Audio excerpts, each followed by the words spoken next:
নতুন টাকা আসলে যে ছোট বাচ্চাদেরকে এরা আগের যে টাকাগুলো এটা চিনে, এই টাকাটা চিনে। এখন যে নতুন টাকাগুলো বের হলো এগুলো তাদের বাচ্চারা পরিচিত না, 4-5 বছর 6 বছরের বাচ্চারা। এখন যদি নতুন টাকা দিয়ে তাহলে নতুন টাকা আছে, কিন্তু নতুন যে টাকাগুলো বের হলো এই টাকাগুলো যে সবাই চিনে না, এমন দোকানদারও নিতে চায় না, 500 টাকার নোটও নিতে যাচ্ছে না, কারণ পরিচিত না। তা আগে যে 20 টাকা 10 টাকা 50 টাকা এই টাকাগুলার মান এখনও আছে বাচ্চাদের কাছে, আর আমরা তো এগুলো চিনি। নতুন টাকার সমস্যা হলো যে নতুন টাকা 2 নম্বর লোকেরাও ছাপাইতে পারে, নতুন টাকা 2 নম্বর লোকেরাও ছাপায় এখন আপাতত, এটা বোঝা যাচ্ছে না। এই মার্কেটে এই সমস্যাগুলো বহু সমস্যা, এটা অনেক সমস্যা। আমি 10 টাকার আগে যে 10 টাকার নোটগুলো নিলাম, এটা 10 টাকা 1000 টাকা দিলাম, এরপরে 350 টাকা তাকে অতিরিক্ত দিতে হলো। এটা 400 টাকা পর্যন্ত আছে, 450 টাকা পর্যন্ত তারা বিক্রি করছে, অনেক চাহিদা। ব্যাংকে আসলে যে সময়টা নাই, ওই সময় নাই, অল্প টাকা আমরা নেব, দেশে যাব, বাচ্চাদেরকে দেব, এই অল্প কিছু টাকা। এইখানে ব্যাংকে গেলে আমাদেরকে আগে গেছিলাম অনেক বড় লাইন, এই লাইনে দাঁড়াইয়া এই সামান্য টাকা নেওয়া কষ্ট হয় আমাদের। এটা আগে এরকম ছিল না, অনেক আগে এরকম ছিল না। এবার নতুন টাকাটা বের হয়ে এই সমস্যাটা সৃষ্টি হলো। এখানে ব্যাংকের সাথে এটার সাথে জড়িত, তারা আগে থেকে লক্ষ লক্ষ কোটি কোটি টাকা দিয়ে রাখে, এখানে এদের সিন্ডিকেটের সাথে এটা জড়িত, 100% জড়িত। ওরাও প্রশাসনে জড়িত।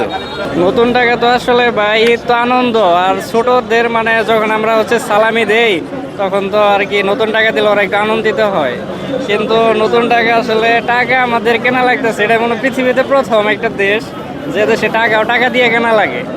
তো 1000 টাকা আমি নিচ্ছি, 200 টাকা বেশি নিচ্ছে, এটা আসলে খুবই লজ্জাজনক। টাকার মান বলতে তো ভাই কোনো কিছু নাই, টাকা তো টাকাই, কিন্তু ভ্যালুয়েশন তো এটা 50 টাকাই, কিন্তু 200 টাকা আমি বেশি দিয়ে নিলাম। এখন ভাই সিন্ডিকেটের কবলে পড়া সাধারণ জনগণ আসলে এদের ভোগান্তির শেষ নাই। সব জায়গায় ভাই এ ধরনের সিন্ডিকেট আসলে মানে দেশ থেকে সরানো উচিত, না হলে দেশের অবস্থা ভাই টাকা যদি টাকা থাকে না লাগে, এর থেকে ভাই লজ্জাজনক কিছু হইতে পারে না। কি করবো আসলে, এটা ঠিক না। আমি কিনছি, আসলে কিনা আমার উচিত হয় নাই, এটা বয়কট করা উচিত ছিল। এই সিন্ডিকেট আসলে থাকা উচিত না, এটা মানে এটা তীব্র একটা নিন্দা করি। আসলে সরকারের প্রতি দাবি অবশ্যই থাকবো এই ধরনের যেন কোনো ধরনের বিজনেস না হয়। অন্য সকল ধরনের বিজনেস হইতেছে হোক, কিন্তু এই টাকা যদি টাকা দিয়ে কেনা লাগে এটা আসলে মানা যায় না।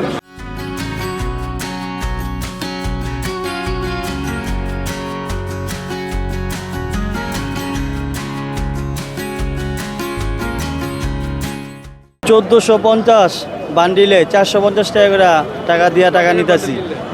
এই 10 টাকার বান্ডিলে 1450, 450 টাকা বেশি দেওয়া লাগলো। এখন ব্যাংকে তো আমরা পাচ্ছি না, এখন তো এই যে হকারদের মাধ্যমে নিতেছি, এখন এটা যে 450 টাকা বেশি রাখলো। এইটা তো সিন্ডিকেট করে আনতেছে, এইটাই তো। এখন সরকারের এটা যদি তদারকি না করে তাহলে তো সাধারণ পাবলিক ভোগান্তিতে পড়বো। আজকে এই যে 450 নিলাম, আগে তো আসলো 150 টাকা থেকে 200 টাকা নিত, এখন এইবার ঈদে প্রায় 450 টাকা, অনেক বেশি।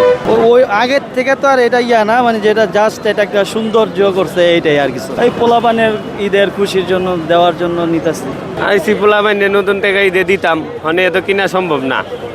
1000 1500 লাগে, কেমনে কিনবো আমরা গরিব মানুষ? ওই যে ব্যাংকে টাকা দেয় না, না বেশি, এটা মানে আমরা সাধারণ পাবলিক কেমনে কম? সরকারের জিগান, এটা বড় লোকরা নিতেছে, আমাকে তো নেওয়া সম্ভব না। তারা পাচ্ছে কিভাবে? তারা ব্যাংকের লুকাইয়া দিয়ে দিতেছে ব্যাগ বইরা। আমরা নিতে আসছি, ব্যাপার অনেক দাম বেশি পাইনি, বাড়ির স্থানে তারপর নিতে হচ্ছে আর কি।